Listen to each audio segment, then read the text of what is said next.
ఓం శ్రీ మహాగణపతయే నమః. అందరికీ నమస్కారం. ఈ వీడియోలో నేను మీకు నడిచే దేవుడైనటువంటి పరమాచార్య స్వామివారి అద్భుతమైన లీలలలో ఒకదానిని చెప్పబోతున్నాను. పరమాచార్య స్వామివారు అప్పుడు మహారాష్ట్రలో మఖాం చేస్తున్న కాలం. ఒక జమీందారు స్వామివారికి సౌకర్యవంతమైన విడిది కోసం వారి అవసరాలన్నీ జాగ్రత్తగా చూసుకునేవాడు. ఆయన దగ్గర పనిచేసే ఒక సేవకుణ్ణి ఈ ఏర్పాట్లలో ఏమీ లోపం రాకుండా స్వామివారి నిత్య అవసరాలు చూసుకోవటానికి ఉంచాడు. ఆ యువకుని పేరు పవార్. ఆ యువకుడు స్వామివారు అక్కడ ఉన్నన్ని రోజులు స్వామివారికి అనన్యమైన సేవ చేసేవాడు. పరమాచార్య స్వామివారు ఆ యువకుని భక్తికి, సేవా నిరతికి ఎంతో ప్రీతి చెందారు. అక్కడి విడిది ముగియబోతుండగా స్వామివారు ఇక బయలుదేరవలసిన సమయంలో ఆ భూస్వామితో, ఈ యువకుడిని నాతో తీసుకుని వెళ్ళనా అని అడిగారు. ఆ భూస్వామి చాలా సంతోషించాడు. అతని ఆనందానికి అవధులు లేవు. అతని దగ్గర పనిచేసే సేవకుడు మహాస్వామివారి వద్ద సేవకుడిగా ఉండబోతున్నాడు. పరమాచార్య స్వామివారిని సేవించబోతున్నాడు. వెంటనే ఆ భూస్వామి, సంతోషంగా మీతో తీసుకుని వెళ్ళండి. అతని కుటుంబాన్ని నేను చూసుకుంటాను. వారి అవసరాలన్నీ నేను తీరుస్తాను. కాబట్టి అతను తన కుటుంబం గురించి దిగులు పడాల్సిన అవసరం లేదు అని అన్నాడు. ఆనాటి నుండి ఆ ఉత్తర భారతీయ యువకుడు శ్రీమఠంలో ఒక సభ్యుడయ్యాడు. శ్రీమఠం తరువాతి మకాం ఏ సౌకర్యములు లేని చోట చేశారు. అది రాత్రి సమయం కావున వంట వండి మఠం సభ్యులందరూ భోజనాలు ముగించారు. అన్నపానాదులు ఎవరికీ లోటు లేకుండా సమృద్ధిగా ఉండాలని మహాస్వామి వారి ఆజ్ఞ. మఠంలో పనిచేసే వారికి ఎవరికీ భోజనం తక్కువ కాకూడదు. అందరూ భోజనాలు ముగించిన తరువాత పరమాచార్య స్వామివారు వచ్చి ఒక్కొక్కరిని భోజనం ముగించారా అని విచారిస్తున్నారు. అందరూ తిన్నామని చెప్పారు. చివరిగా వారు బయటకు వచ్చి చూస్తే తలుపు దగ్గర పవార్ కాపలా ఉన్నాడు. అతనికి తమిళం రానందున ఏమైనా తిన్నావా అని స్వామివారి సైగలతో అడిగారు. కానీ అతను దీనంగా లేదు అన్నట్టుగా తల అడ్డంగా తిప్పాడు.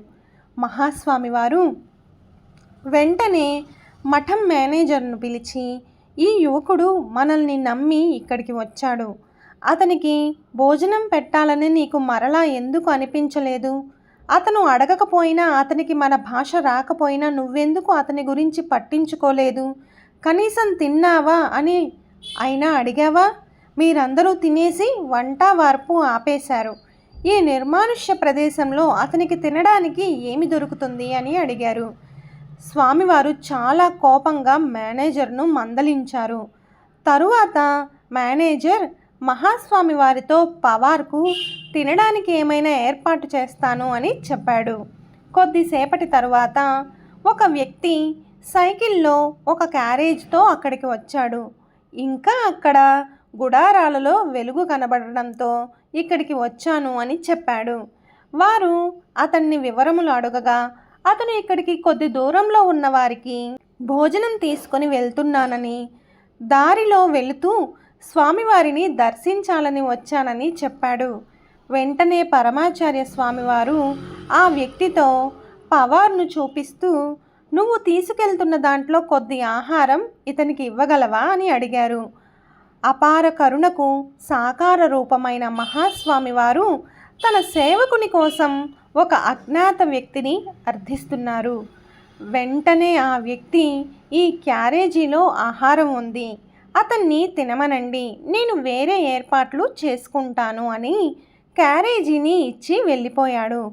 వారు దాన్ని తెరవగా అందులో ఉత్తర భారతీయుల ఆహారమైన వేడివేడి చపాతీలు, కూరగాయల సబ్జీ ఉంది. స్వామివారు నవ్వుతూ పవార్ వైపు చూసి తినమన్నారు. తన కోసం ఇలా ఎవరినో మహాస్వామివారు అర్థించడం చూసి పవార్ కదిలిపోయాడు. తరువాత ఆ వ్యక్తి ఎప్పుడూ మళ్ళా ఆ క్యాంపు వైపు కానీ రాలేదు. కనీసం అక్కడ వదిలిపెట్టిన క్యారేజీ తీసుకొని వెళ్ళడానికి కూడా రాలేదు. పవార్కు మహాస్వామివారే ప్రపంచంలా మారిపోయింది. మఠంలో శాశ్వత ఉద్యోగి అయిపోయాడు. పరమాచార్య స్వామివారు మేనాలోనికి, అంటే అందులోనే స్వామివారు నిద్రించేవారు. మేనాలోనికి వెళ్ళే వరకు అన్నీ తానై సేవించేవాడు. అన్ని అవసరాలను తీర్చేవాడు. కొన్ని సంవత్సరాల తరువాత పవార్ కుటుంబం స్వామివారి దర్శనానికి కాంచీపురం వచ్చింది. కొన్ని రోజులు ఉండి స్వామివారిని దర్శించుకున్నారు. తరువాత అక్కడి నుండి వారు తిరుమల వెళ్ళి శ్రీనివాసుని దర్శించుకోవాలనుకున్నారు. పవార్ వచ్చి స్వామివారికి వారి కోరికకు తెలుపగా సంతోషంగా వెళ్ళి రమ్మను అని చెప్పారు. మనసులో పవార్కు కూడా తన కుటుంబంతో వెళ్ళాలని ఉంది. దానికి మహాస్వామి వారి ఆశీస్సులు, అనుమతి కావాలి. అదే కాకుండా తాను వాళ్ళతో వెళ్తే స్వామివారి అవసరాలను ఎవరు చూసుకుంటారు?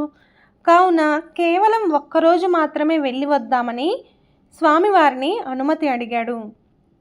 స్వామివారు అతనితో, నీకు బాలాజీని చూడాలని ఉందా? సరే, వాళ్ళతో నువ్వు కూడా వెళ్ళు అని సెలవిచ్చారు. పవార్ చాలా సంతోషించాడు.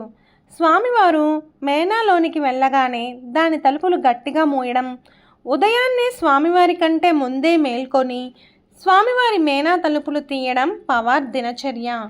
ఆ రోజు ఉదయం పవార్, అతని కుటుంబం తిరుమల వెళ్ళాలని నిశ్చయించుకున్నారు.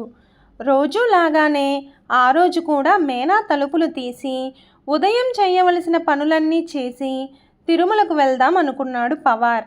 తెల్లవారగానే మేనా తలుపులు తీసి లోపలికి చూసి స్థానువై భక్తితో కన్నుల నీరు కారుతుండగా స్వామివారికి సాష్టాంగం చేసి నమస్కరించాడు. అతనికి మేనాలో స్వామివారికి బదులుగా కలియుగ ప్రత్యక్ష దైవమైన తిరుమల శ్రీనివాసుడు దర్శనమిచ్చారు. మహాస్వామివారు తమ కరుణాపూరితమైన చూపులతో చూడగా ఆ చూపులలో, నీకు తెలియదా, నీ బాలాజీ ఇక్కడే ఉన్నాడు అని అన్నట్టు తోచింది పవార్కు. కొద్దిసేపు పవార్ మౌనంగా ఉన్నాడు. చిన్నగా స్వామివారిని చూస్తూ, నేను వారితో తిరుమల వెళ్ళడం లేదు అని చెప్పి తన దినచర్యకు ఉపక్రమించాడు. పవార్ తన మనసులో, అన్నీ అందించగలిగే దేవుడు ఇక్కడ ఉండగా దేవుని కోసం వేరే చోట వెతకడం ఎందుకు అనుకున్నాడు. స్వామివారికి ఎవరిని ఎప్పుడు ఎక్కడ ఎలా అనుగ్రహించాలో బాగా తెలుసు. వారు త్రికాలవేదులు, కాలాతీతులు. అపార కరుణా సింధుం జ్ఞానదం శాంతరూపిణిం శ్రీ చంద్రశేఖర గురుం ప్రణమామి ముదావహం.